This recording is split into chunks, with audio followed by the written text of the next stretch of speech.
Hey, what's up, VC? It's Steve again, Harmless Rebel.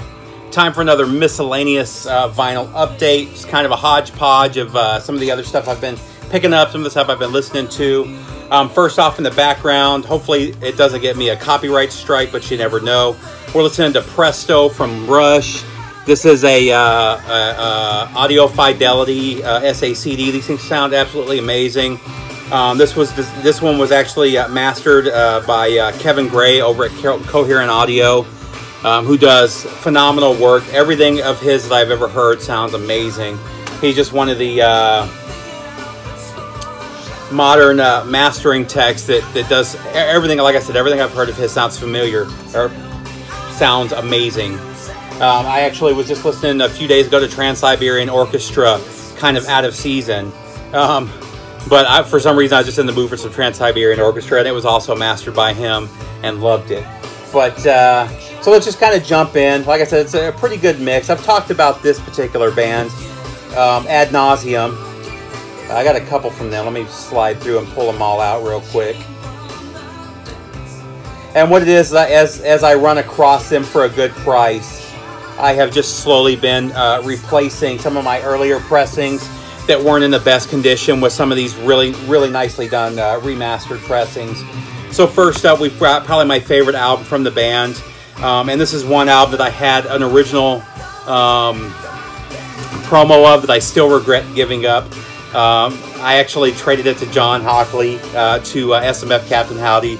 He ended up getting it signed by Roger Waters, which is really cool. But I wish I did still have that original pressing. But these reissues sound phenomenal. My wife and I were listening to this the other day and gave it a couple of spins. But this is Animals. And I think these were all 2016. But like I said, they sound amazing. Also picked up, which one is this? Is this Saucer Full of Secrets? I always get this on Adam Hart Mother. Or no, not Adam Hart Mother. That's one. Never mind. Saucer Full of Secrets. I'm not a huge fan of this. I do like some of it. I like their stuff starting probably Amagama, Adam Hart Mother. I like that stuff. I like this next one as well. Music from the film More. I think their first few albums were just a little bit too far out there for me.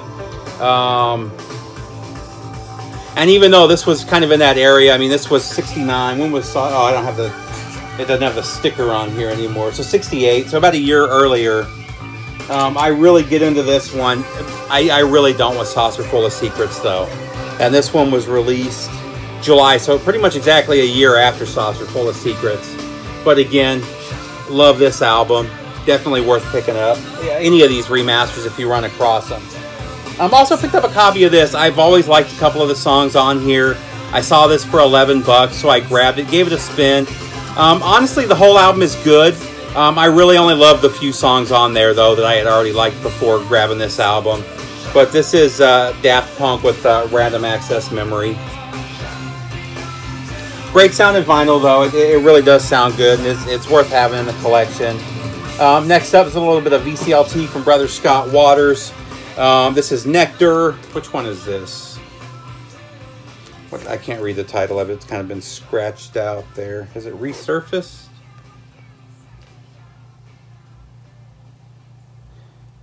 Revealed? It's hard to see. Oh, Recycled. It's right there. Recycled. I love this area, or this period of Nectar. When you get into the late 70s, I kind of start losing interest. Really killer album. Now, if you like 70s prog, you're gonna like Nectar. I really love this album artwork too. I don't know how well you can see it, but just really cool, really trippy artwork. Again, if you're into 70s prog, it's one you should definitely pick up.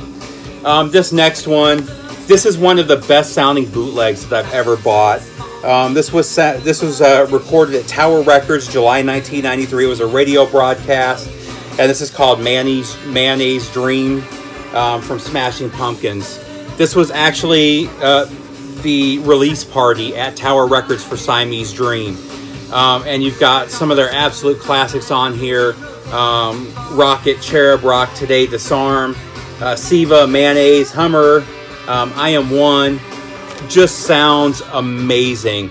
And oddly enough, a couple days after I bought this, I found out that they were coming to Atlanta, or the Atlanta area, in concert, and me and a buddy of mine went to see them. It's one of the best concerts I've ever been to.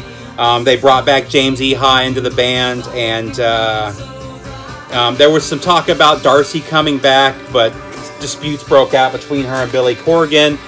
He wanted her to come on to do a couple of songs each show. She wanted to do the whole show.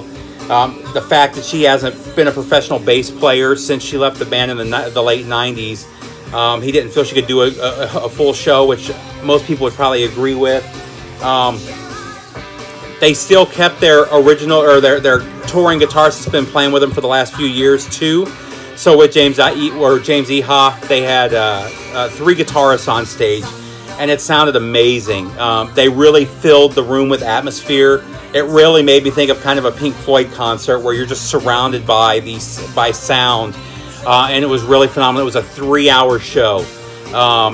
Just them. There was an opening band that was so-so. I didn't really pay much attention to them.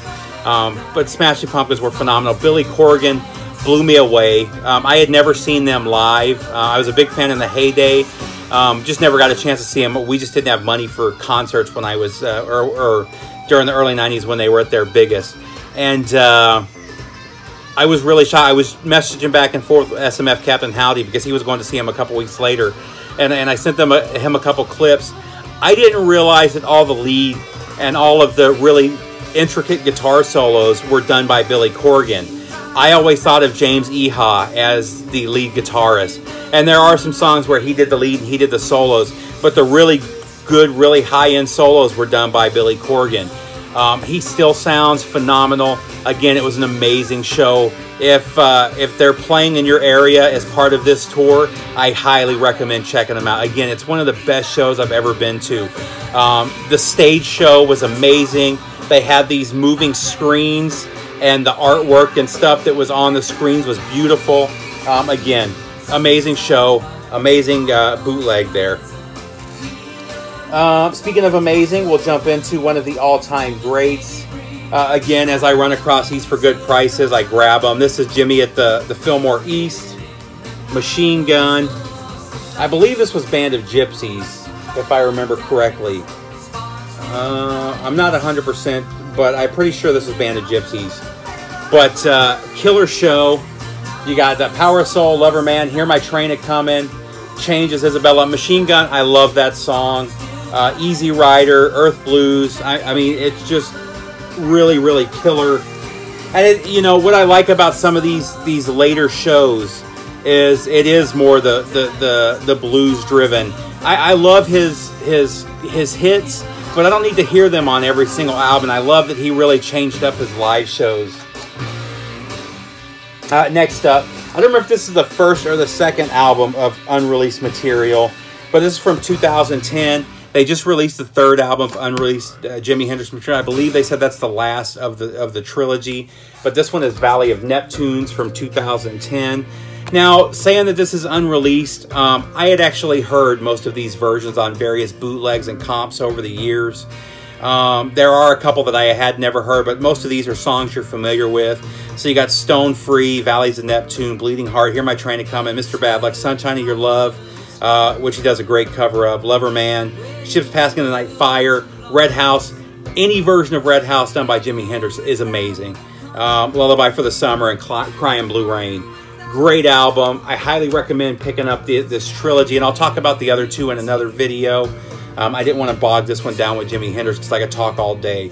But these are definitely worth picking up. And they mix them. Some of them is live, some of it's studio. I believe this one is all studio recordings. But just killer. Next up, just a classic album. And this is actually a double album. I don't like the second as much as the first. But this band's debut album is one of the best albums of the 90s. And this is Candlebox. This is actually the back cover, which makes no sense because this was their bigger album. And then their second album, Lucy. I like when they do stuff like this, turn it into a double album. It sounds great. Songs like, what was it, Left Behind. Let me see, what else was on there? Change, or Left Behind, Far Behind, Rain. I mean, Cover Me. Just an absolutely beautiful, beautiful album. And it's on this clear with, I don't know what you call this, but clear with black vinyl. Really cool. Sounds really nice. Definitely worth picking up if you're a fan of 90s alternative and specifically of Candlebox. And it's not that much for the double album. I think I paid like $21. So definitely a deal. Next up, one of the bands that I came to love in the 90s. I actually kicked myself because I had a chance to see them at the first, I can't remember what concert it was. It's one of the punk festivals. But they were the headlining act, and I had a chance to go, and I decided not to for some reason. And unfortunately, Bradley Noel died a few months later, OD'd. I don't know why I can't get this stuff out tonight. But this is all acoustic stuff, really killer. Definitely worth checking out if you're a Sublime fan. This isn't something if you've never heard Sublime to start with. This is definitely more for the fans out there. Next up, another all-time classic from the 90s. One of my all-time favorite albums. Their second album is probably my all-time favorite album, but this is right up there with it. This is Facelift from Alice in Chains. Love this band. I've been spinning this a lot lately. I actually saw them a few months ago. They came through. It was a great show. I had a lot of fun. I almost went hoarse because I was singing along to every single song just about. I just can't really get that much into their new singer. Yes, if I close my eyes, and there were a couple times where some of the songs that I love, I would have the guy in front of me, I'd like get behind him so I couldn't see William Duvall, the new singer, and just imagine that it was Lane up there. I saw them with Lane. It doesn't get any better. He's one of the all-time best vocalists, in my opinion. I think he's got one of the most beautiful voices. And the problem with William Duvall is he's happy when he's singing. He's smiling. He's jumping around. And that's the wrong... It doesn't fit Alice in Chains. What made Lane Staley so amazing was not only was his voice beautiful, you could hear the angst. You could hear the pain. You could see the pain in his face and the way he performed on stage. You could see the addiction in him. And it really made for a special performance. It was a great show. I really enjoyed myself. It doesn't even hold a candle to the original stuff, though. And it was funny when the classic Staley era songs came on. When the Staley era songs came on, everybody in the audience was singing along at the top of their lungs. When the William Duvall songs came on, nobody was. It was dead quiet, which that's got to kind of hurt for William Duvall, who's been in the band for as many albums now as Lane Staley was, but who just hasn't had that impact that Lane Staley did. Anyway, a very important album, kind of introduced us to that doomy, Black Sabbath-y, hard rock alternative that they created. Next up, this is one that Scott Warbers will love. Another bootleg that I ran across for like 13 bucks. It's not the best sound quality, but it's a great show that I really enjoyed. I'm a real big fan of this band, and I've been listening to them a lot lately. I'm not sure what led me to do that, but I've been listening to a lot of them lately. But this is the Runaways. Live in concert at the Starwood, Los Angeles, 9/13/76. Pretty good mix. You got Cherry Bomb, Take It or Leave It, Secrets, You Drive Me Wild, Don't Abuse Me, Is It Day or Night, Come On Everybody, Johnny's Guitar, and Wild Thing. The band sounds amazing. It's just not a really good recording. And it's pretty much true bootleg style. You got a 2-color print there. No labels. It is on clear vinyl, which isn't why it doesn't sound good. It's just not a very high quality recording. But I mean, again, it's a bootleg from '76. Definitely worth having if you're a Runaways fan, though. Two more next up, these are the final recordings from Bowie. So I had to grab them. A couple of the songs are from the album, but this is the No Plan EP. Again, definitely worth picking up. His last album, his final album, was beautiful. I love it. It's been very high on my playlist since it came out. Oddly enough, my wife and I were listening to it as news broke that David Bowie had just died. So definitely worth having in the collection if you're a Bowie fan. And then last but not least, I've talked about this album before. I got to meet these guys a bunch of times. My band was playing the local scene the same time that they were.